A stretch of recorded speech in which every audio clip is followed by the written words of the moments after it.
Human trafficking का कार्यक्रम, ये पूरे हरियाणा में सीरीज चल रही है, जिसका कि आज शायद 15वां या 16वां ज़िला था उस नाते से जिसमें हम आए हैं आज। यहाँ पर हम किसी ना किसी झुग्गी क्लस्टर में, भट्टा कॉम्प्लेक्स में, या कोई ऐसी कॉलोनी में जहाँ स्लम एरिया होता है, कोई ऐसी कॉलोनी जहाँ ऐसे नौकरी पेशा लोग रहते हैं जो दोनों माता पिता काम पे जाते हैं, ऐसा स्थान हम चुनते हैं और अधिकारियों के साथ आकर उनको ह्यूमन ट्रैफिकिंग किस किस तरह की होती है, किस किस एज की होती है, किस किस जेंडर की होती है, क्योंकि नॉर्मली जब हम ह्यूमन ट्रैफिक बोलते हैं तो केवल बेटियों की एक शक्ल बन जाती है, लेकिन ये सभी जेंडर्स के साथ है, मेल फीमेल ट्रांस सबके साथ है।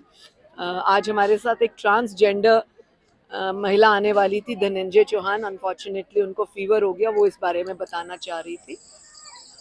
तो ये हमारी जो 2 सीरीज़ अलग अलग तरह की हर ज़िले में जाएगी, ताकि हम हर ज़िले के लोगों को, कॉलेजेस को, बच्चों को जागरूक कर सकें। मिसिंग केसों की संख्या में बहुत ज्यादा है, लेकिन बरामद की ना के बराबर है। जी, जब उस पर कार्रवाई हो तो शायद ये कम हो सकती है, लेकिन वो चीजें होती ही नहीं। जी जी अगर जी कोई किसी का बच्चा मिस होता है, नाबालिग लड़की खासतौर पर, तो एक दूसरे तरीके से उनके साथ बिहेव किया जाता है। और जब जब भी पुलिस स्टेशन में जाते हैं तो इसके लिए हमने एक छोटा सा सिस्टम बनाने का प्रयास किया है।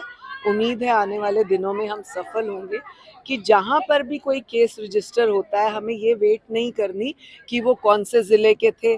अगर वो हरियाणा का केस है या रेवाड़ी में अगर मान लीजिए कोई ऐसा हुआ है, ट्रैपिंग हुई है, तो हम ये वेट नहीं करेंगे जी कहाँ के रहने वाले थे, यूपी में, वहाँ जाकर रजिस्टर कराओ। रैंडमली वो यही रजिस्टर होगा, उसके बाद तहकीकात और जानकारियाँ ली जाएंगी कि कहाँ कहाँ तक उस बच्चे को ले जाया जा सकता है या कौन इस तरह से कर सकता है।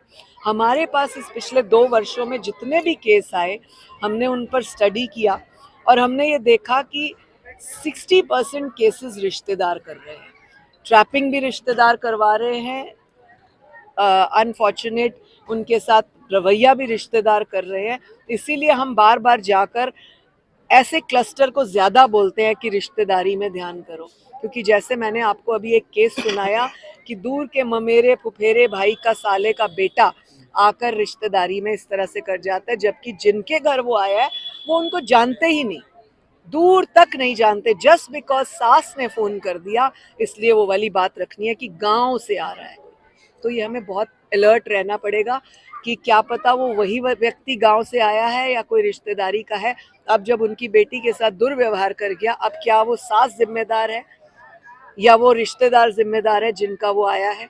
तो ये बहुत सोचने की बातें हैं, इसीलिए जागरूकता जरूरी है। जागरूकता जरूरी है, लेकिन जागरूकता उतनी हो नहीं रही। क्योंकि अगर आंगनबाड़ी वर्कर्स की बात करें, जो वर्कर्स हैं उनकी बात करें, गांव स्तर पर किसी भी तरह की इस तरह की अवेयरनेस नहीं है। आप जगह जगह कार्यक्रम, अभी शायद 2 साल में रेवाड़ी आए हैं, तो इस तरह से। और दूसरा, जो स्कूलों के अंदर कमेटियां बनाई गई है, कोई भी वर्किंग नहीं है ना वहाँ पे। जो एक पेटी डाली जाती है, बच्चों जो अपने बच्चे उस तरह की चीजें डाल सकते हैं, यौन शोषण को लेकर बनाई जाती है, आज ही हमने इस विषय पर चर्चा की। नहीं होती जी, आज ही हमने डीएसपी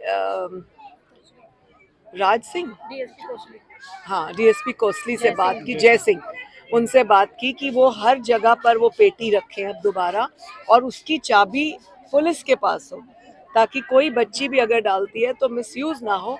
पुलिस उस पेटी को जाके हफ्ते के अंदर, 10 दिन के अंदर, एक टाइम बाउंड हो, वो देखे।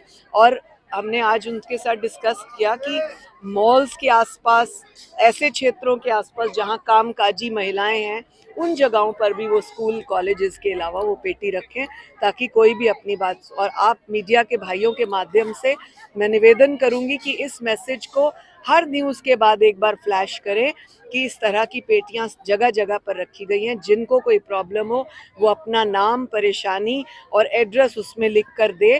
आपका नाम, एड्रेस कुछ भी उजागर नहीं किया जाएगा, परंतु आपकी हेल्प की जाएगी। गर्ल्स स्कूल और कॉलेज की रहती है कि उसमें जो दुर्गा शक्ति थी हरियाणा पुलिस की, वो रहती नहीं वहाँ पे उस समय जब शुरुआत की। आज एक बार फिर हमने पुलिस को निर्देश दिए हैं कि बार बार दुर्गा शक्ति, कम से कम स्कूल स्टार्ट होने के टाइम, स्कूल कॉलेजेस और छुट्टी के टाइम कम से कम वहाँ पर राउंड लगाएं। जितनी दुर्गा शक्ति हैं वो उस हिसाब से, नहीं तो राइडर्स, नहीं तो सिविल यूनिफॉर्म में या यूनिफॉर्म में कुछ लोग वहाँ पर तैनात करें।